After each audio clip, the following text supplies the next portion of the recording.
Baik, Assalamualaikum warahmatullahi wabarakatuh. Yang saya hormati Ibu Aul Novitasari MPD selaku pengampu mata kuliah teori-teori belajar. Di sini saya perwakilan dari kelompok 11, saya Yuda Altama dan kawan saya Asifah Khairunisa. Di sini kami akan mempresentasikan materi tentang teori multiple intelligence dari Gartner.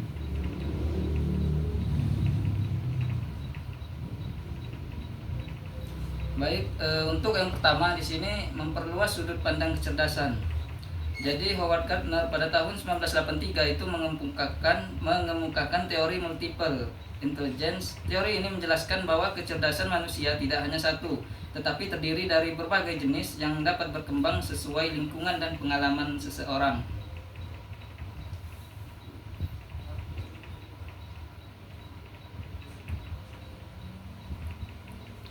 Selanjutnya, dampak pada pendidikan.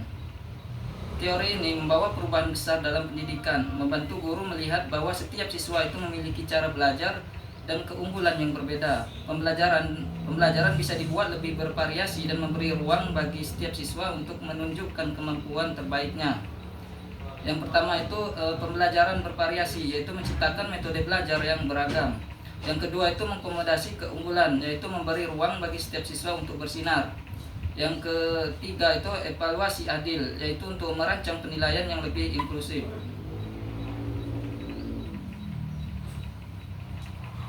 Selanjutnya ada 8 kecerdasan menurut Gardner.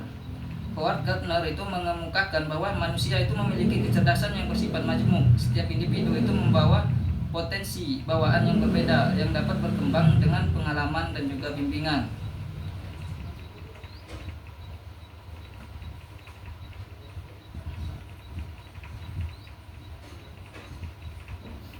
Baik, untuk yang pertama itu ada kecerdasan linguistik dan logis matematis.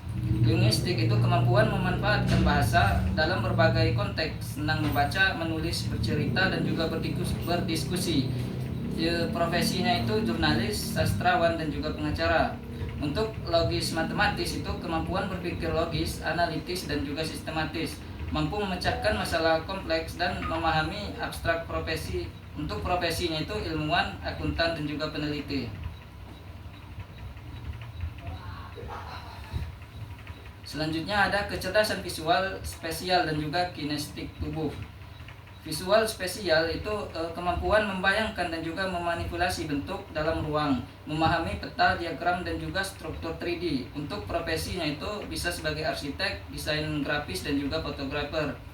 Yang selanjutnya itu ada kinestik tubuh, kemampuan menggunakan tubuh secara efektif untuk mengekspresikan ide ataupun menyelesaikan tugas. Belajar melalui praktik langsung, seperti atlet, penari, dan juga ahli bedah. Selanjutnya ada kecerdasan musikal dan juga interpersonal. Musikal yaitu kemampuan mengenali ataupun menciptakan dan juga menginterpretasi ritme, nada, serta melodi. Sensitif terhadap suara. Untuk profesinya itu penyanyi, komponis, dan juga guru musik. Selanjutnya ada interpersonal, yaitu kemampuan memahami orang lain, yaitu membaca emosi dan berinteraksi baik dalam kelompok. Peka terhadap dinamika sosial. Untuk profesinya itu sebagai guru, konselor, dan juga pemimpin organisasi.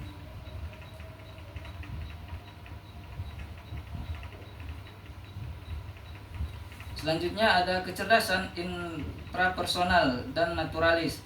Intrapersonal yaitu kemampuan memahami diri sendiri secara mendalam, mengenali emosi, tujuan, kelemahan, dan juga kekuatan. Profesinya itu sebagai penulis, filsuf, dan juga perencana strategis.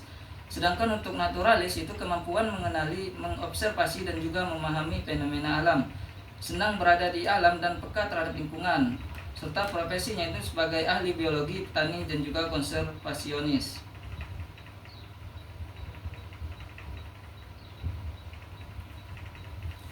Selanjutnya di sini ada diferensiasi pembelajaran sesuai kecerdasan siswa. Diferensiasi pembelajaran adalah strategi yang berfokus pada pemenuhan kebutuhan belajar siswa dengan memberikan variasi dalam metode, aktivitas, materi, dan juga penilaian. Di sini metode pembelajaran itu memadukan ceramah, diskusi, eksperimen, dan juga proyek. Untuk aktivitas dan tugas di sini menyediakan pilihan tugas sesuai dengan kecerdasan siswa. Untuk penilaian itu mencakup proyek, portofolio, presentasi, dan demonstrasi. Sedangkan untuk konten ataupun materi di sini menyesuaikan tingkat kesulitan dan juga penyajian materi. Untuk lingkungan belajar di sini mengatur kelas dalam zona diskusi, membaca, praktik, dan lain-lain. Untuk yang waktu dan kecepatan di sini memberi fleksibilitas waktu belajar dan juga pendampingan.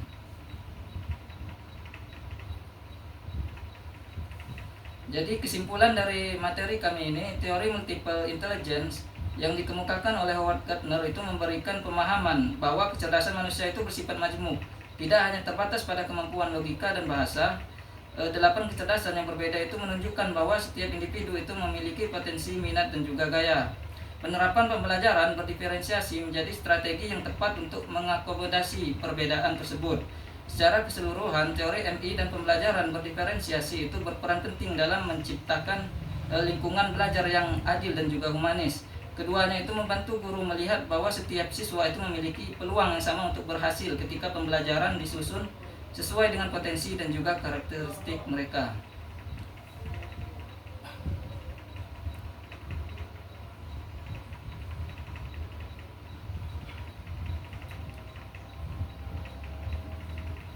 Mungkin cukup sekian presentasi dari kelompok kami. Apabila ada kesalahan kami mohon maaf. Kepada teman-teman yang ingin bertanya, kami persilahkan tulis di kolom komentar. Saya akhiri, wassalamualaikum warahmatullahi wabarakatuh.